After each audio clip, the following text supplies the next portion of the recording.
You can't hide what you did. I'm coming for you. Go to horny jail. Bonk. Seriously though, this is one of the most fun interactions I've had on the Dead Bird platform.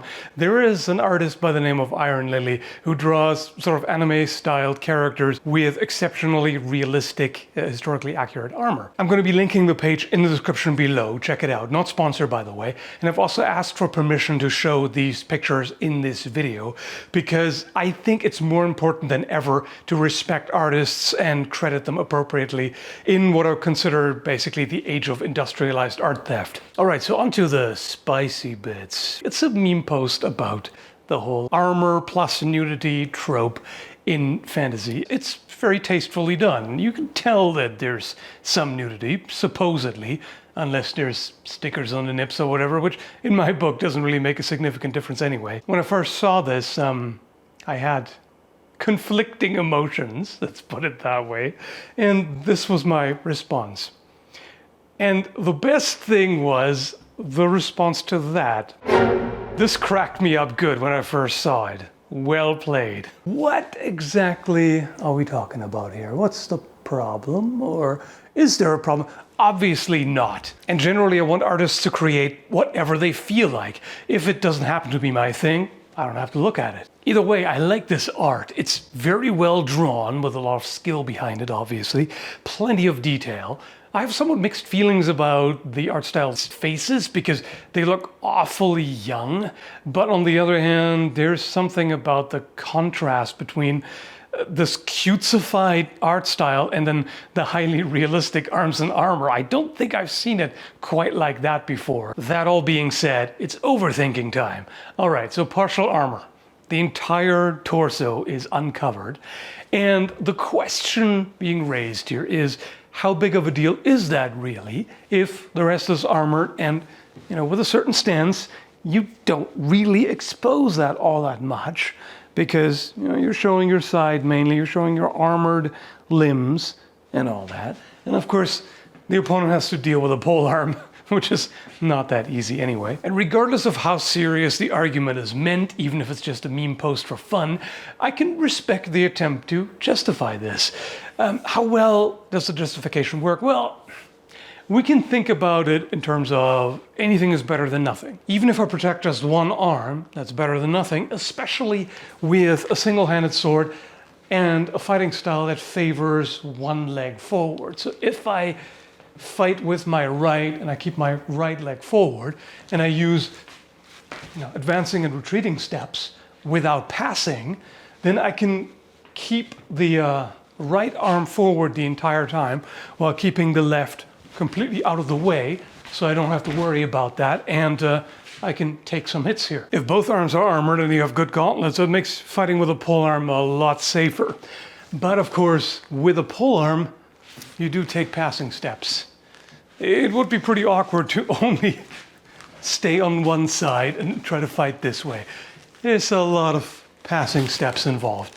And of course, every time you take a passing step, you rotate your torso, which becomes exposed, at least for a moment. If we look at the way people armored themselves in history who didn't have access to a full suit, the priority is reversed. It's generally helmet first, then body armor, then limbs. Sometimes you'd see something sort of in between where a soldier might be wearing a gambeson with jack chains, so you have a little bit more emphasis on limb protection there. But usually the body and particularly the head are prioritized. When it comes to fantasy, I actually like asymmetrical barbarian or gladiator style armor, where, for example, one arm is heavily protected and one leg, or you have like a plate over one side of the chest. It's silly in terms of practical value, but it looks cool. Are there benefits to it? Again, anything is better than nothing. Now, I don't have a breastplate right now. I suppose the Necromancer armor I made for Halloween will do for demonstration. So with any kind of armor, of course, you have some limitations. It's not as bad as Hollywood tries to make you believe sometimes, it being super clunky and awkward to move in, but of course it restricts your movement. For example, there is the reason breastplates are shaped like this. You need these circular cutouts because otherwise you can't put your arms together. Even like this, I made fairly generous cutouts, and even so I can't bring my arms fully together. A well-made, properly fitted suit of armor, of course, minimizes these problems, but it's always going to be there, the way the different pieces interact. One thing I've found surprisingly cumbersome in HEMA sparring is the interaction between the mask and the gorget. That actually can limit how much you can move your shoulders to an extent. It's one of those things that you wouldn't expect. And of course, a rigid breastplate makes you much more inflexible, which is good and bad. So on the one hand, it means that you can't bend and flex your torso the way you normally can. On the other hand, the good thing is that it stabilizes your spine. A mechanically limited range of motion can protect you from overextending yourself, causing injury, whether it be tearing tendons and ligaments or dislocating joints, things of that nature. When it comes to weight, the breastplate is actually the least of your concerns. So you're not saving as much as you might think by ditching it. The worst is the legs, really, which is why in the 16th century, as they kept making armor thicker to withstand gunfire, at some point they mostly ditched leg armor because it just becomes too cumbersome. That extra weight on your legs can be quite exhausting, whether it be on the march or when doing footwork in a fight. It can slow you down, and it's just generally a bit of a nuisance. Extra weight on the arms also has quite an impact, of course. It's like swinging a heavier weapon. Whereas the breastplate distributes pretty well. And you don't carry it just on your shoulders, you also carry it on your hips. And of course, that way you can carry quite a lot. If you think about backpacks, a backpack that is just sitting on your shoulders gets heavy pretty soon. But if it rests on your hips, you can carry it no problem, even at a pretty significant weight. So I'm sure ditching body armor makes it more comfortable and especially cooler in hot climate. Even in just a gambeson, you can overheat quite easily when exercising. Obviously, fighting is pretty significant exercise, but it still seems like an odd choice when you're already wearing armor on your head and your limbs.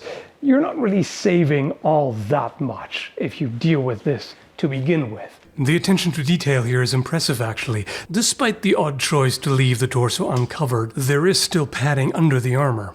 You don't want to wear the steel directly on your flesh and get your skin pinched by the overlapping plates. So you have to wear something underneath anyway. And if you do, why not wear a gambeson? Because otherwise you would have to wear the detached sleeves and pant legs. Doable, but why? I know why. Because it's cool. Or in this case, because it's sexy, I suppose. Anyway, hope you found this entertaining. Again, check out Ironlily's work down below. And stay safe.